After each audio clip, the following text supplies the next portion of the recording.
In today's video, I'm going to teach you how to check spelling and grammar in Microsoft Outlook email. Making sure your emails are clear, professional, and free from errors is very important, especially when communicating in a work or formal setting. Fortunately, Microsoft Outlook has built-in tools that can help you quickly review your spelling and grammar before sending any message. To begin, open your Microsoft Outlook application and click on New Email to start composing a message.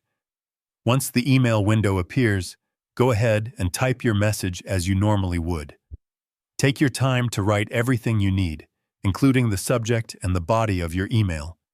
After you've finished writing, look at the top of the message window for the Review tab. Click on it to access proofreading tools. In this section, you will find the option labeled Spelling and Grammar. Click on this, and Outlook will begin checking your email for any spelling mistakes or grammar issues. As Outlook scans your message, it will highlight any words or phrases that may need correction. A small dialog box will appear, showing suggestions for the detected errors. You can choose to accept a suggestion, ignore it, or manually edit the text if needed. Continue going through each suggestion until the tool has finished reviewing your entire message.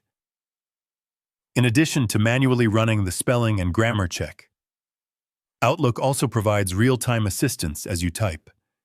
You may notice red underlines for spelling mistakes and blue or green lines for grammar suggestions. These visual indicators allow you to quickly spot and correct errors without needing to run the full check every time. Before sending your email, it's always a good habit to quickly review your message one more time, even after using the spelling and grammar tool. This helps ensure that your message sounds natural and that all corrections make sense in context. Once you're satisfied with your email, you can go ahead and click Send with confidence, knowing that your message is polished and error-free. If you found this video helpful, let me know in the comments. Give it a like, subscribe to the channel, and don't forget to hit the notification bell.